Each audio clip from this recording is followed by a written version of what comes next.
Good morning, students. I am Dr. K. Pushpam, Assistant Professor Sociology. Today we are discussing about crime. So, what is crime? According to Richard and Squeeper, crime is a violence of criminal law for which some governmental authorities applies formal penalties. So, what are the types of crime? We have different types of crime. First one is victimless crime. A victimless crime is an illegal act that typically either directly involves only the perpetrator or occurs between consenting adults because it is consensual in nature. There is arguably no true victim. Examples of these types of crimes include possession of illegal contraband and a typical sexual behavior. This is a victimless crime. The next one is professional crime. Professional crimes committed by persons for whom criminally punishable acts are a permanent occupations and the primary source of money. Next one is organized crime. Organized crime is a category of transnational, national, or local groupings of highly centralized enterprises run by criminals who intended to engage in illegal activity, most commonly for money and profit. Some criminal organizations, such as terrorist groups, are politically motivated. The next one is white collar crime.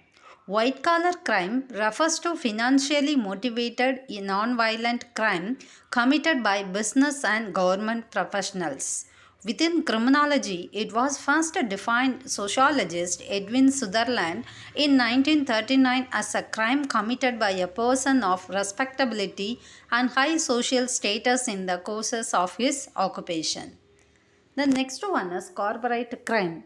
Corporate crime refers to crimes committed either by a corporation, that is, a business entity having a separate legal personality from the natural persons that manage its activities, or by individuals acting on behalf of a corporations or other business entity.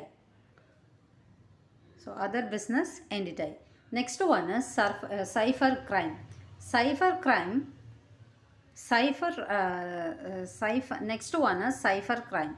Cipher crime offences that are committed against individuals or groups of individuals with a criminal motive to intentionally harm the reputation of the victim or cause physical or mental harm or loss to the victim directly or indirectly using modern telecommunication networks such as internet networks including but not limited to chat rooms, emails, notice boards and groups and mobile phones, Bluetooth, SMS, MMS. So through these the way the cybercrime will be committed. The next one is characteristics of crime. Characteristics of Next, moving on, characteristics of crime. Ideally, a human behavior cannot be called as a crime unless at least seven characteristics of crime are present, which are as under.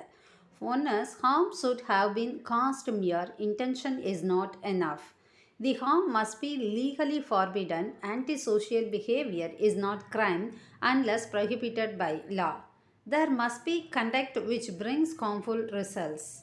Men reaction or criminal intent must be present. There must be a fusion or concurrence of men's reaction and conduct. The harm caused must be natural. Consequences of the voluntary act. There must be legal prescribed punishment. So these are the characteristics of a crime. However, there are many exceptions to the above generalization of criminal behavior. Some legal philosophers have tried to determine how society is protected when certain behavior is treated as crime, for example, in the following circumstances. First one is crime is said to be violations of the fundamental morality in the society is to survive. Next one is crime calls for punishment, and if it is not punished, the society would take the law not as own hands. That is not its own hands. Next one is crime is where state interference is very effective in preventing it since it cannot be controlled in any other way.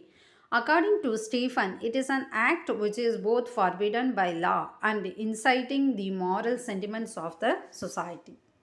Next one is causes of crime. So, causes of crime is of poverty, overpopulation, politics, TV violence, family conditions, for love, depression, and drug alcohol. These are the causes of crime. Then, how to prevent the criminal or crime activities? First one is target hardening, making your property harder for an offender to access. Upgrading the locks on your doors, windows, sets, and outbuildings. Fitting shares jambers to vulnerable doors and windows. Using secure passwords to prevent criminal hacking your online accounts. The next one is target removal, ensuring that a potential target is out of view, not leaving items on view through your windows, that is laptops, phones, keys, bags. Putting your vehicle in the car gauge if you gave one and not leaving valuables on display. Being cautious about what you post online as it may be used to identity or locate you offline. Next one is reducing the means, removing items that may help commit an offense, not leaving tools and ladders in the garden and clearing of any rubble and bricks, keeping wheelie pins out of reach as they may be a climbing aid or help transport items, making sure that bricks and rubble are cleared up. Next one is reducing the payoff. Reducing the profit the criminal can make from the offense. Security marking your property. Marking your property in such a way that others will not want to buy from the thief.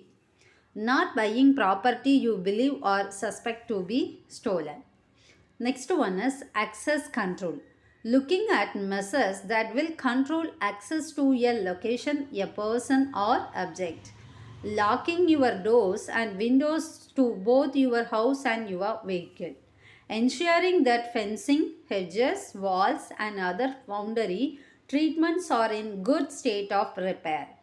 Putting a security system in place at a commercial site, entry barriers, security guards, and ID cards. Next one is surveillance. Improving surveillance around homes, business, or public places to deter criminals. Removing high gauges, fences at the front of your home that allows an offender to work unseen. Consider adding CCTV to a commercial site or public place. Establishing a neighborhood watch scheme in your street. Next one is environmental change. Ensuring your property and wider community looks cared for. Ensuring that crafty tea and domestic commercial waste is cleared up.